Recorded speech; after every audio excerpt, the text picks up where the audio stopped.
Another episode of Talk to People. I'm just happy to be here, guys. Yeah. Yeah. It's been a while since I've been Always. on. It's good in Shawnee today. It is. It is. What's good? I don't know what's good. Well, Weather. God is good. I know that. That's what he tells me. And also, it's good for us to be able to talk to people anywhere and everywhere we go. So let's get started. We've got Richard Sims later in the show. He is a player from the 2003 state championship football team as we ramp up for some Shawnee Wolves football. But first, let's talk about community and hyper-local. And of course, I'm talking about Suzi Campbell, editor-in-chief of the Countywide News and Sun. Suzi, thanks for your time. Thank you for having me. I'll tell you, last week we had a big issue, and I know you were in the room. I actually watched the live stream at the City Commission chambers with homelessness. And I know you're very hyper-local with how you cover things. What is your thoughts, and what were your thoughts that you published in the newspaper last week about your participation in the meeting and watching the meeting firsthand as it unfolded in the City Council chambers? So, the homeless problem that we have is not necessarily just our problem. It affects towns all across the United States. But in Shawnee, it has become a very vocal and emotional problem for a lot of people. And there's so many different facets to it. There's so many different sides and with that homelessness. There's not really an easy answer to it for anybody. And that's kind of how we wanted to focus. Nobody's really wrong in their opinions and in their feelings. But there's so many different ways to look at it. And we need to look at it from all of those and figure out what works best. Now, Suzi, I was not able to attend the meeting, but I did watch it in its entirety. And what it seemed to me was that this was a time in which the city was saying, hey, look, about 6 months ago and a year ago, we had meetings in which we heard you. And this is the progress that we are making. It was almost like a progress report meeting. Is that your take on it? Yes, that's what I got out of it too, is that they were kind of updating us on, we're not just ignoring this. We're not just putting it to the side, sweeping it under the rug. We are working on it. And here's what we've done so far. And here's how many we've been able to help so far. Yeah, I like that. And I also liked their take on, hey, this is a problem that is not an easy fix. It's not like you go in, you do one thing and it's done. It's going to take time. And they also brought to light a lot of the liabilities that we as a community have. I was fascinated when the attorney said, this is the type of litigation that costs us like the tornado just cost us if we do this the wrong way. That's a big precautionary statement. Yes, I agree with that. I think that's something that people needed to hear, that there are reasons why they're taking small steps forward instead of just hollering and going, hey, this is what we're going to do and we're done. There's way more.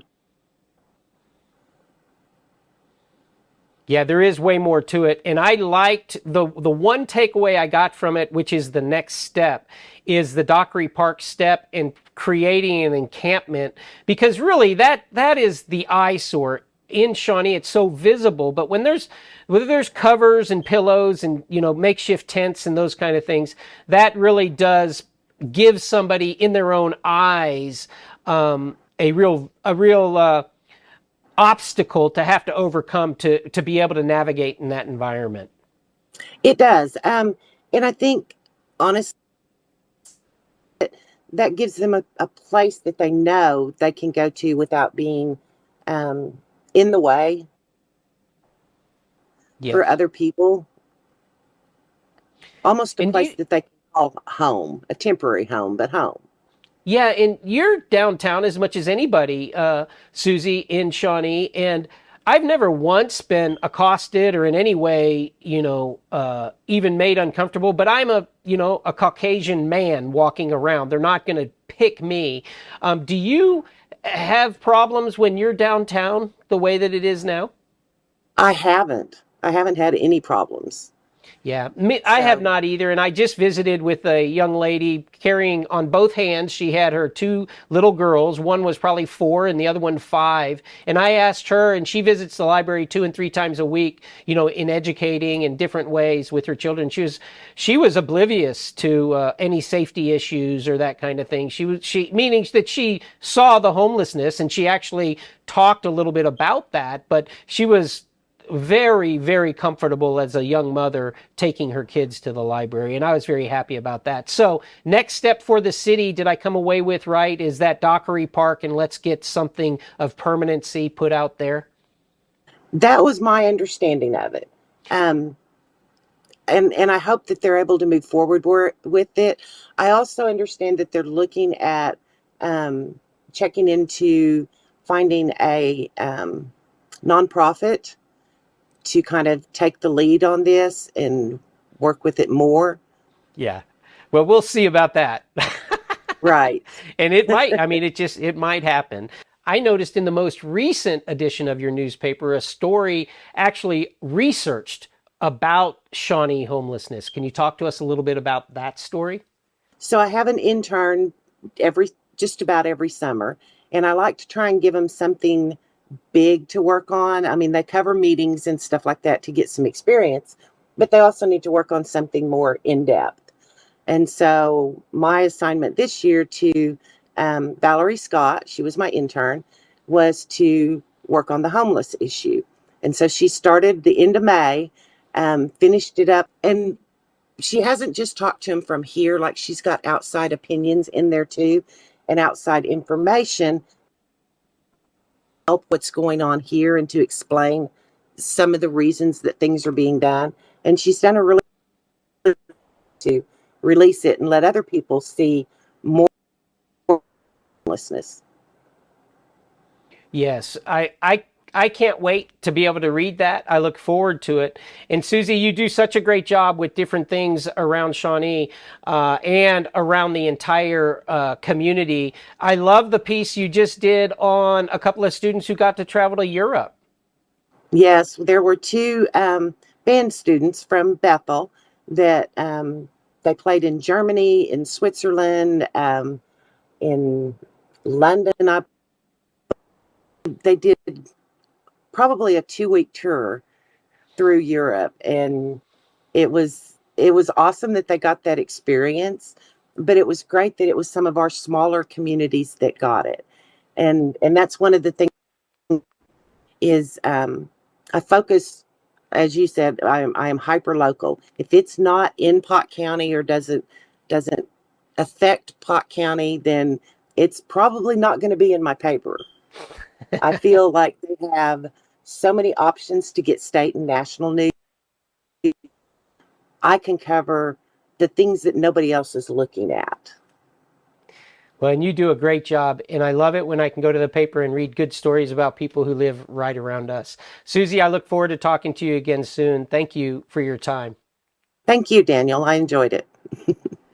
Guys, Suzi always has something interesting to talk about. What do you guys feel about the homeless issue in Shawnee, Jared? Well, I mean, there's quite a few down there in downtown. I've never been scared, but I've heard a lot of people saying that they're scared to go down there. Like, I'm going to stay away from that area. Yeah. Well, and I've never had any problems with anybody down there, anybody that is on the streets. They're always pretty kind. I mean, it's nothing to be scared of. yeah, on the streets or just, regular folks who have homes. I haven't been bothered downtown other than with smiles. A good example of that, like right after that meeting, the next day, I was down at the library in that area and I saw a mother with 2 pre-5-year-olds getting out of her car, holding hands and walking up to the library. I asked her that exact question because I like to talk to people. And she was like, "No, it's beautiful down here. We love this place. We come 2 or 3 times a week. We've got mother friends who come down with their kids all the time. It's a safe place to go. It's just Visually, and Gavin, speak to this. Visually, you do see a lot of homelessness. Coming out of that meeting, though, you can't just tell them to leave unless you have a designated place for them to be able to camp and stay, a public place for that. So we're trying to get that done. What's it look like to you from your perspective, Gavin, when you're downtown? I mean, it's definitely an issue, and it's never deterred me from going down there, but it's been an inconvenience. Just like, oh, I'm driving down the street, and is one of these guys going to jump out in front of me? Yeah. That's been a lot of it. But I've been down there before, shooting I think county elections we did last year or something, and a guy came up to me and he just wanted to talk to me, and we probably had a good 20-minute conversation just about, just shooting the bull. But they just want someone to talk to. I mean, they're in a tough spot and they just need some help. Well, that's true, and you hit the nail on the head. Talk to people, and so I've got a place that I want to visit. You guys, you might like this, Jared. I think that this is kind of your zone, but I want to go down to the Guilded Grayland down there. Land of make-believe. Let's go meet somebody at Guilded Grayland, which is right by the library, and it's actually, I bet, a pretty cool spot. Can we do that? Can we? You can just walk away. The Guilded Grayland. Good morning. How are you? I'm good. How's it going, man? Good. Thank you. Good. My name's Welcome. Daniel, and I do a weird thing called talk to people. Okay. And I've heard of the Guilded Grayland. You guys seem to do a lot of different things around the community. I mean, most recently I saw you at an event with Visit Shawnee or something. Yeah, I think we partnered with them to help promote our store in the area and local businesses here in town. So. Well, I saw it coming in from Main Street, and I didn't realize this side entrance right here by the library, but my grandson and I noticed it. Tell me a little bit about your store. So the Guilded Grayland, we are a retail board game, card game, tabletop game store, as well as a community play space. So not only do we have a sizable retail selection of all of those things and some nerdy accessories as well, but we also have a board game library where people can purchase a day pass or monthly memberships and come in, hang out in store, and play some games. So you can buy games to take home for your family and group, or you can bring your family and group into the store and hang out here. Well, as we kind of look around the store, there's a lot of places to be able to sit down. I should bring my grandson. Yeah, that'd be great. And all of these games he could look at and he could choose one to play. Yeah, That's kind of wild. But, so the store's great. Yeah. I like people even more. Obviously, you must be a wild one to come up with something like this. Is this your place? I am one of the owners. Oh, there's 6 of us. So So I'm going to talk to you. What's your name? I'm Chris Chris what? Wilson. And I'm Daniel Shaughnessy. Nice to meet you, sir. So Chris, did you grow up here in Shawnee? I grew up in Seminole. Oh, good. Lived down in New Orleans for 14 years and have been back up in Seminole for almost 2 years now. So Okay, you lived in New Orleans for 14 years. yes. So I graduated high school from New Orleans. I moved from Okay. here to New Orleans. I lived there for 5 years, but Okay. that's about all the time God could give me down there.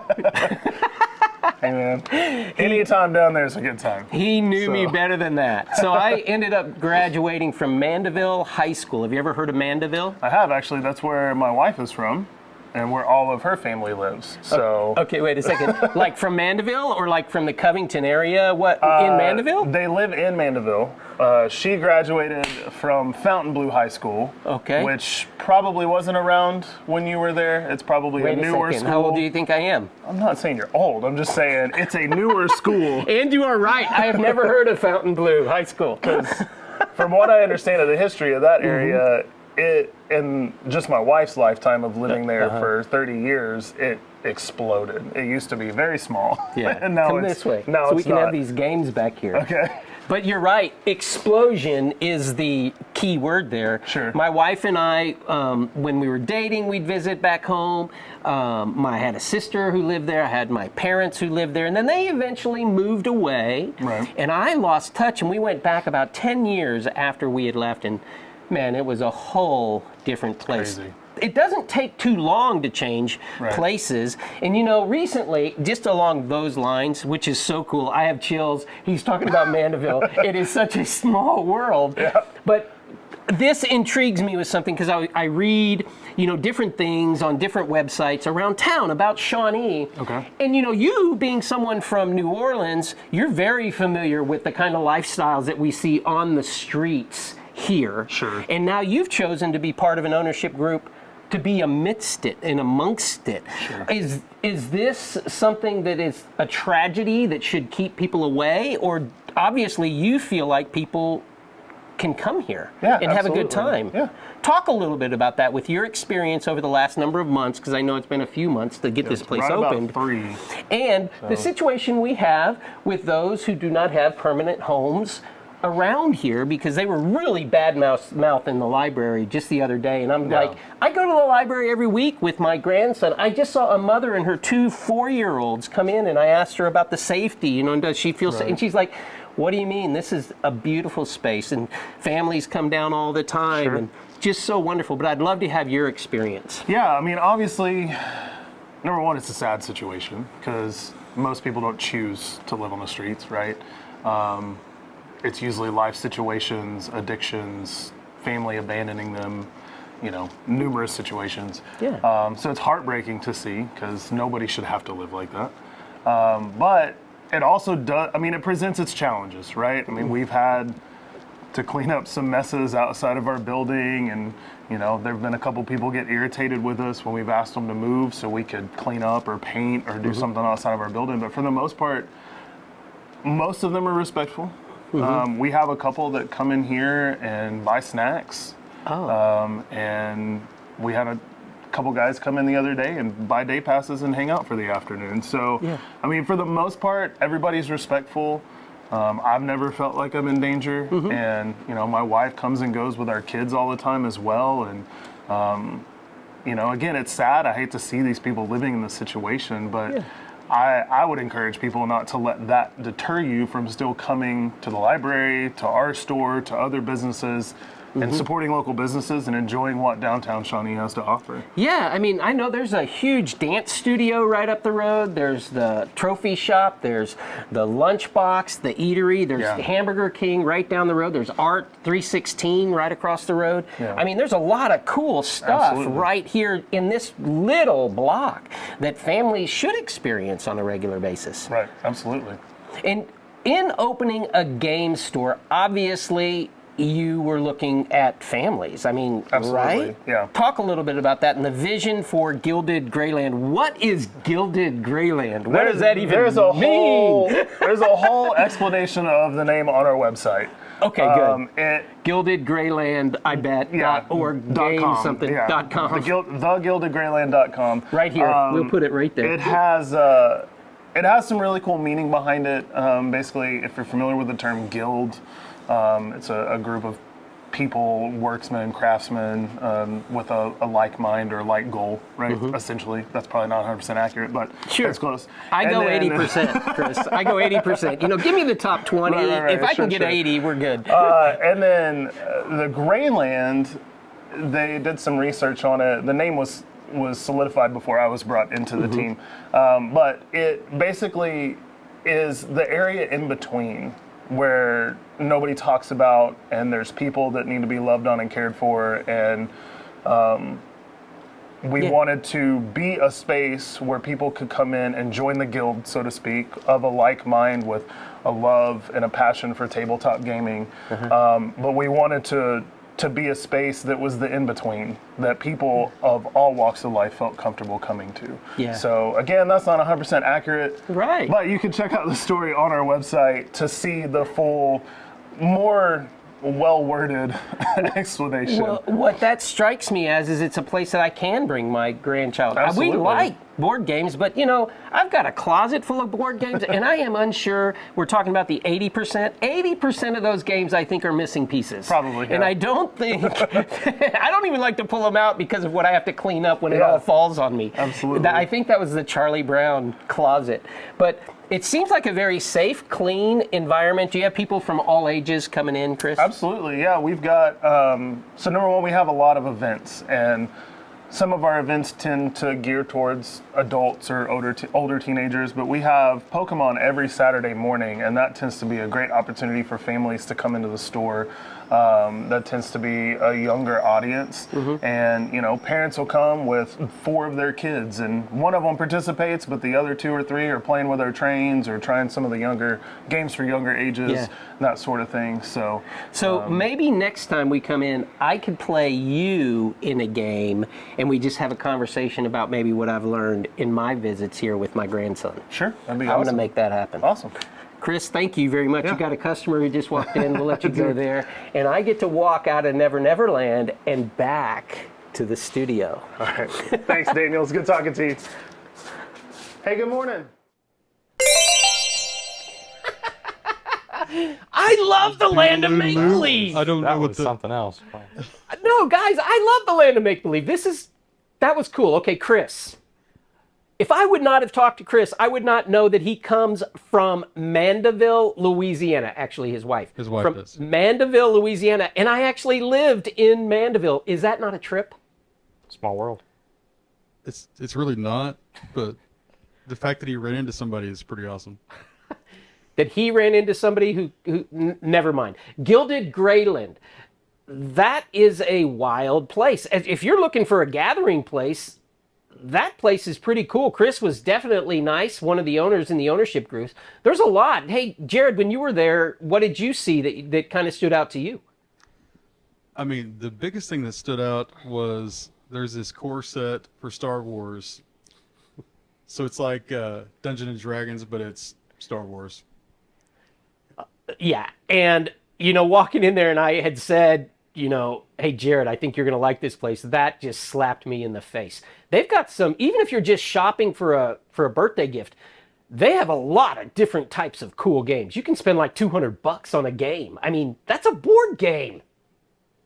No, those are like major board games. That's like hours of time board games. Never be bored game. Very See what I good. did there? That was hilarious.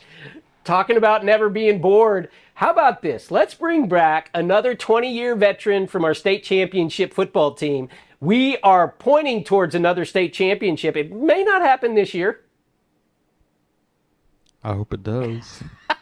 I mean, anything better than 0-10. It's a process, but it's going to be fun watching the Wolves this year, and it was certainly fun kicking things off in 2003 and watching this young man win a state championship. Let's bring on Richard Sims. Richard, how are you doing, man? Oh, just living the dream in Oklahoma City. How's it going with y'all? It's going great. Well, the dream actually occurs out here in Shawnee, my man. We need to get you back. I'm telling you. I tell my wife that every day. Well, you need to bring her out here and so we can throw her a party or something. Frank has probably thrown you guys plenty of parties to get you back, though. Oh, yeah. Get her there as much as possible. Well, first of all, thanks a lot for being with us, Richard. And I know you did this right off the cuff. And I want you to refresh. I know you were on the line. Were you both on offense and defensive line? Just defensive end my junior year. And then talk about that 2003 season and what it meant to you. How did that season start? And we know how it finished, but how did it start as far as you guys as a unit? I mean, what were you thinking? Yeah, so it was interesting coming off the year before, a bunch of us juniors didn't play. And that year before, the 2002 team was supposed to be the team that did it for us. And so we were all on the sidelines when we lost at home to Claremore in the first round. So, that was then going into the next year. I would say our expectations, were high, but, nothing like what happened. And so that whole summer, it was kind of getting into the groove of being the new guys and taking over the ship. And, I think we started kind of coming together there and, becoming that team. And, throughout the summer and then the first couple scrimmages, I think we thought we were good. I don't think we thought we were anything just crazy good. And then we beat Guthrie week 1, and that was, I think, them coming off winning state the year before. I think that kind of motivated us a lot to be like, maybe we do have something here. And then lost our next 2, which, that kind of brought us down to earth a tad. And then I'm trying to remember who we played those next couple weeks, but I don't think we played anyone that was a test or was, did anything special at all that year. And then, get to Tulsa Central week 7, and it was basically for who was going to win first in district. And I mean, that was a massive reality check to lose. I think it was 35-7, and it was never even that close. So, after that, I want to think that we maybe still thought that we could do something, but I mean, that getting drummed like that will kind of temper any expectations pretty quickly. So, and then, Well, got hot at the right time.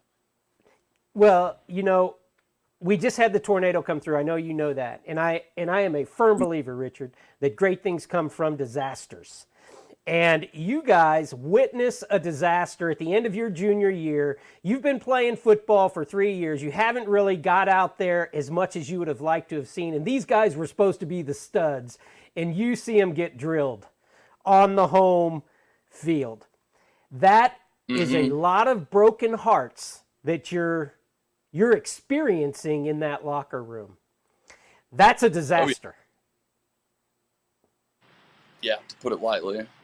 And then you come through, though. I mean, like you said, you're building up, and you come and you get that little taste with Guthrie. And Coach Brent Whitson actually said Guthrie was a big thing for you guys in really coming together as a unit, as you mentioned, but also actually realizing maybe you were pretty good. Talk a little bit about that with, your teammates, because you were a part of the senior class. And this was really, there were a lot of juniors that were very healthy and on your starting lineups throughout. So as a senior, you go in and you beat Guthrie. You were surprised, it sounded like. So I was a junior. Okay. I mean, so I think Guthrie going in, I know they had a really good quarterback. And I think, honestly, and he'll probably get mad for me saying this, but I think, the biggest surprise to all of us as far as the team goes was like seeing Carter play quarterback for the first time and being like, okay, he's different. And, I think that sparked a lot of like just how good he was. Because he had 2 or 3 runs that first game that were just like insane that, none of us knew he could do that. When when an actual game was going on, because we never really did that in practice. And, seeing someone, whether it was Carter or any of the other main guys show a spark like that, builds up a lot of confidence for everybody. So. Yeah, leadership is so important. And then we hop, skip, and jump up to that East Central game, because that was something that in that year really stood out to me. Carter's dad got on to you guys at the end of that game, and he really said, get some guts. We're not going to be afraid of anybody. Don't be afraid. Let's go kick some butt. That really, it was from there you didn't lose again. Did that mentality kind of click in for you? Yeah, I mean, I think, kind of with anything in life, you kind of need to get kicked in the face once or twice before you kind of figure everything out. And, I mean, that was certainly that moment for us. And God, I mean, Tulsa Central was, we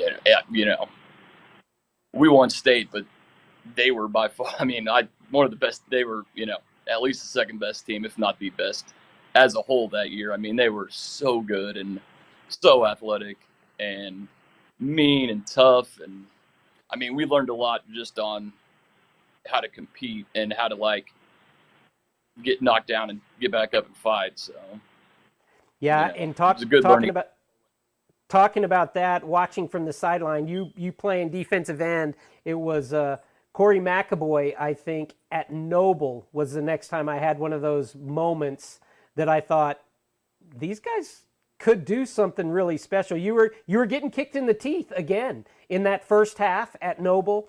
Corey had made just a magnificent touchdown saving chase, and I'm not sure if that was in the first half or the second half, but I'll never forget him sliding. The quarterback or the running back got the ball at the goal line, and Corey looked like he might get him for a safety. He misses him, slides onto his butt, basically, gets up and chases the guy down. And that was no slow person, but just those individual moments. Talk about that a little bit, like the Noble game, and was that another one of those defining moments for you? Yeah, I mean, every time we talk about, that season, the Noble game's always up there as like, I think, probably 95% of our favorite game of that entire year, just because that Noble team was, the best Noble team that they had ever had. They had gotten the whole town behind them. So, when we came into that game, we didn't know much about them besides they ran the wishbone, and they had a tight end that was going to be D1. And their stadium was down in a big valley, so huge hills that surrounded it all. And when we came in, entire town's there, everyone just sitting on the bowl of the hill around. And, it was just a crazy environment, super loud. And then, we went down 14-0 in like the first 5 minutes. And I got to pick on Corey McAvoy because, with the great play that he had, it was funny. I can't remember if it was the first touchdown or the second touchdown, but, like the whole week we'd said on this formation, Corey's only assignment was to cover the tight end. And the first time they come out in that formation, they threw like an 80-yard touchdown pass to the tight end.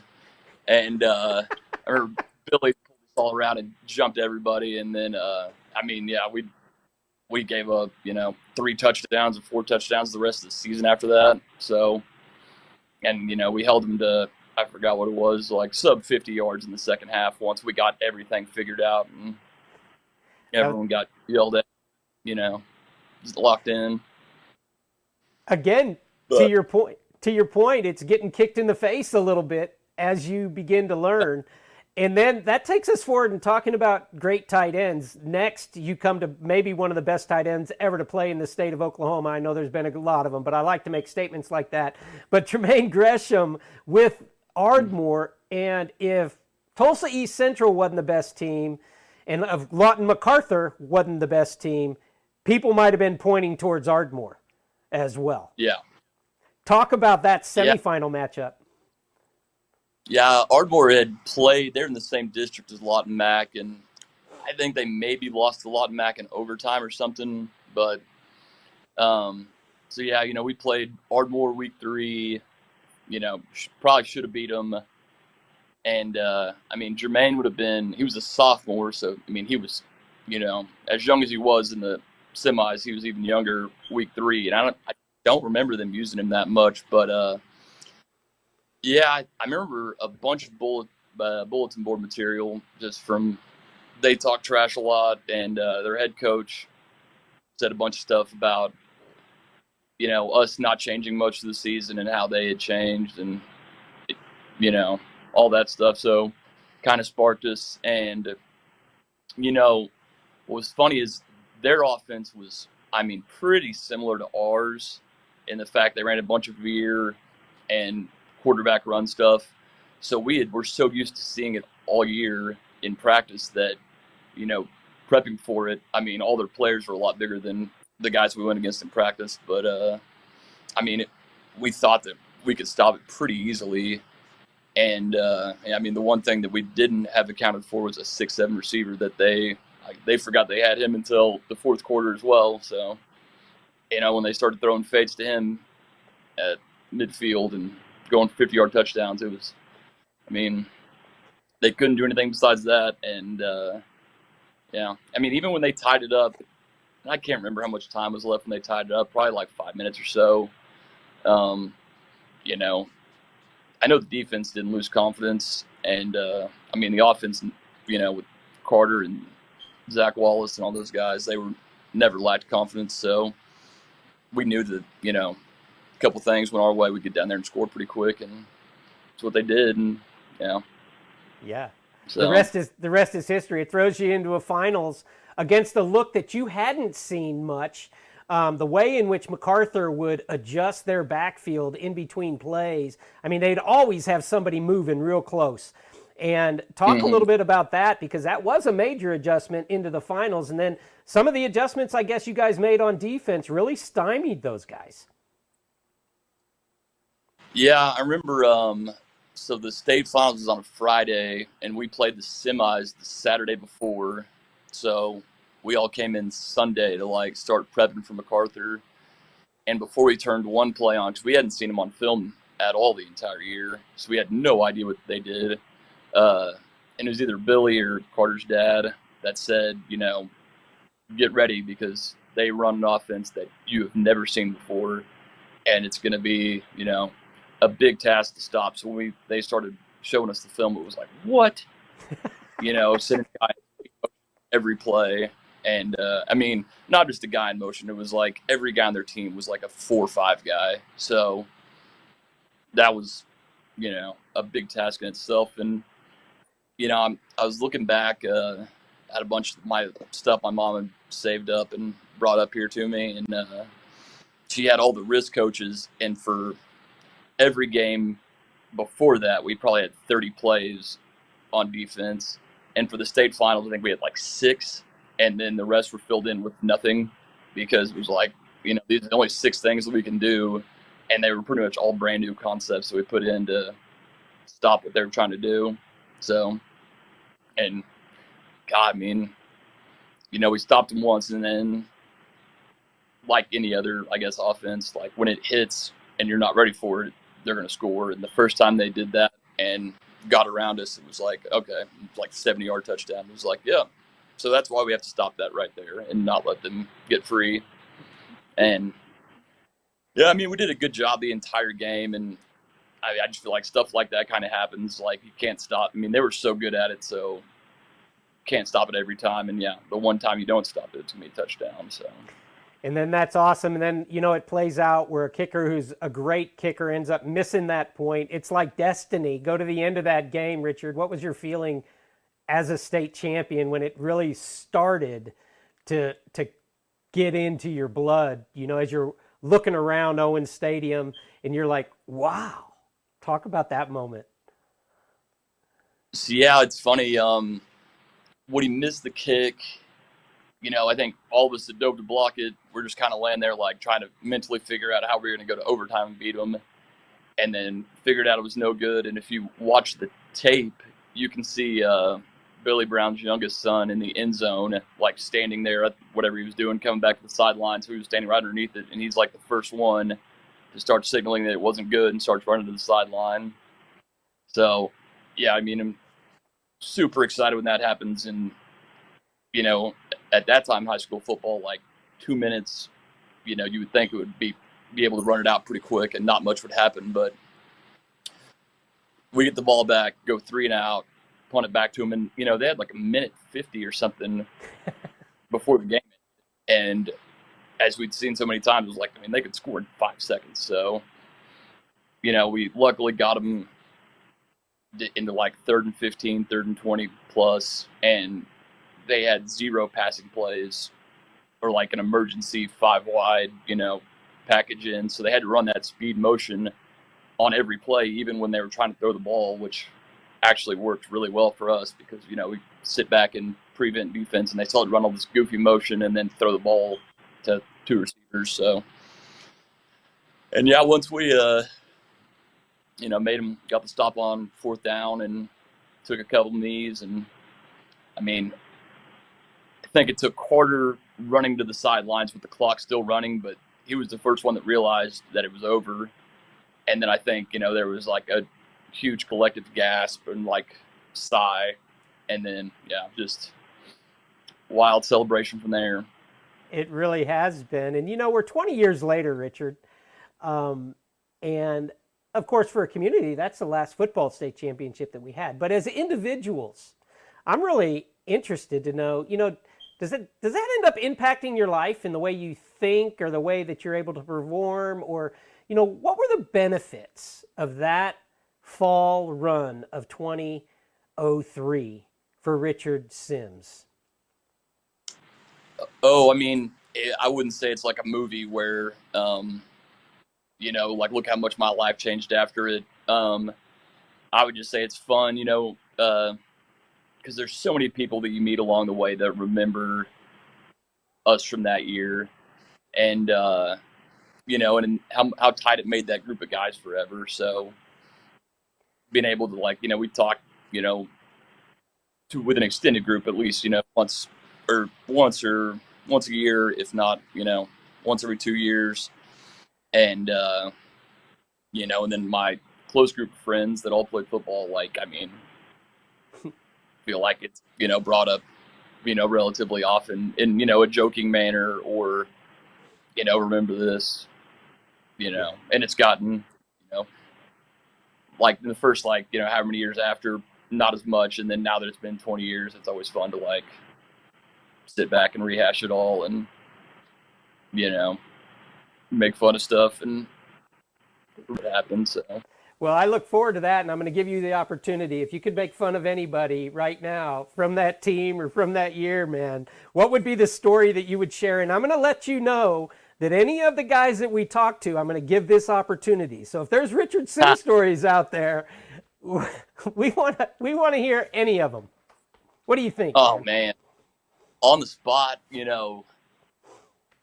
I'm trying to think, what's even appropriate to say on this. A bunch of the stuff that I would go to, probably not. Oh, this isn't an inappropriate place, man.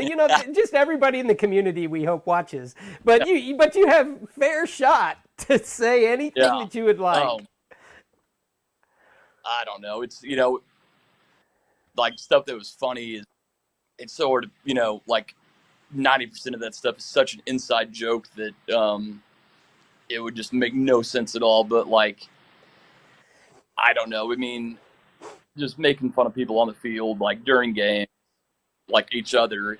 And, that was kind of the cool thing. Once we got to be, got so close and we're actually really good friends, not just high school teammates, that we would do that on the field all the time. And that would make us better and make us, a tighter unit. So, but God, just individual stuff outside of Wally celebrating all the time and getting unfortunate for celebrating when they used to throw him all the time if you did anything. God, just stuff like that you look back on and laugh all the time. But yeah, I mean, outside of that, it's just so hard to on the spot. And I hear you. Yeah, what do you hear? So I learned, Richard. Now everybody else that I ask, I say, hey, I need your best Richard Sims story from that year. Give him some time to prep, because I was thinking Wally. I would think Wally might have had some stories. I mean, the 6'4", redheaded, skinny guy out there, but then he got really serious when that ball went in the air. There was not a lot that he would drop. He was a great target. Yeah, I mean, and he helped us out a lot because a bunch of us were, pretty quiet on the field most of the time, and but he led the way in the trash talk, and very got good. Other teams. Hey man, I know that I'll see your mom around. I hope to see your dad, but I want to tell you what a great joy it is for me to be able to talk to the likeness of you, and thank you for making it fun for all of us. Absolutely, thanks for having me.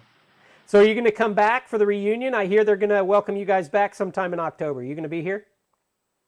Yeah, I think we're going to come down. Carter Woodson's the head coach at Ebensworth, and I think they play the same night. And I usually try to go to all of his games, but I think that one we'll still get a group to come down for the game in October. Awesome. And yeah, well, maybe we can work around it too and have something to where, I mean, Brent also has a game, maybe the next night or something. You guys who live close, maybe we can do something else in the morning or the late night, but we'll get something worked out. And I look forward to shaking your hand, Richard.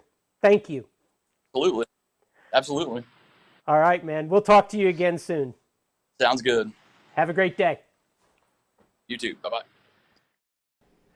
Always good to talk to a state champion from our Shawnee High School. Guys, how about that? Richard Sims, 2003. How do you like this series going? We talked to Brent last week. We got Richard this week.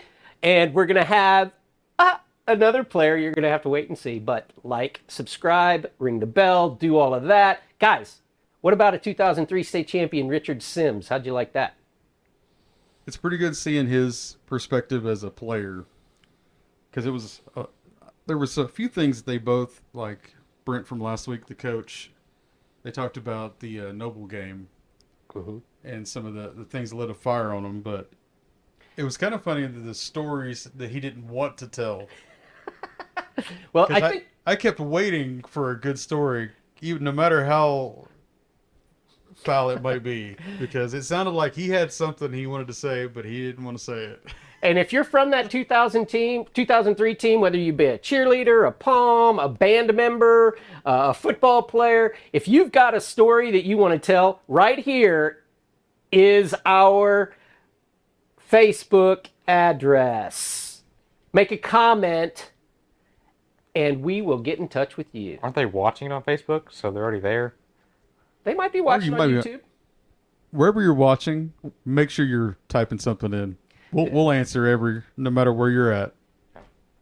That's why you have good people surrounding you, because they're a lot smarter a lot of times than you.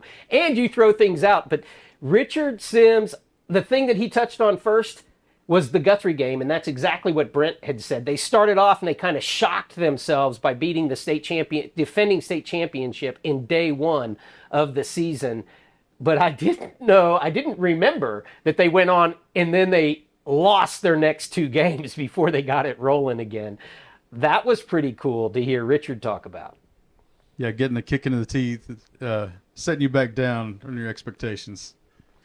Well, and that's the kind of thing that you do take through life, through athletics, through championship athletics, is you see the process that it goes. You have to go through the process. You not only see it, but you have to go through the process to become a champion. And that's what we want to be as a community. And that's why we encourage everybody to talk to one another in our community. I believe that it breaks down barriers. You learn more about the person that perhaps you didn't understand before, and you learn where they're coming from. And that gives you a little bit more empathy towards them, but also it gives you insights towards yourself, and they can get to know you as well. Gavin, what about you talking to people? You had just said when you talk to some of those guys downtown or gals downtown, it's an interesting conversation. It's kind of awkward to start that conversation, though, isn't it? Absolutely. I mean, usually they're the ones starting it. He was screaming about something. His name was Joseph. But, yeah, it was kind of awkward. But once you get to know them, I mean, they're just people, and you shouldn't be scared of just people. And I challenge all of us, be the one that initiates the conversation. Whether you're in a grocery store, you're downtown on Main Street, anywhere that you are waiting with people, it feels awkward, but just say hello and make a nice comment about them and see where the conversation goes. You might just learn something new about yourself. You've been watching Talk to People podcast here in Shawnee. We're happy to bring this to you every week. And guys, thanks for being with us again. Always. Is that it? Are we done? Together, we build community, one season One season at a time. at a time. See ya. Bye, guys. Have a good night. Later. Later. See ya. Bye.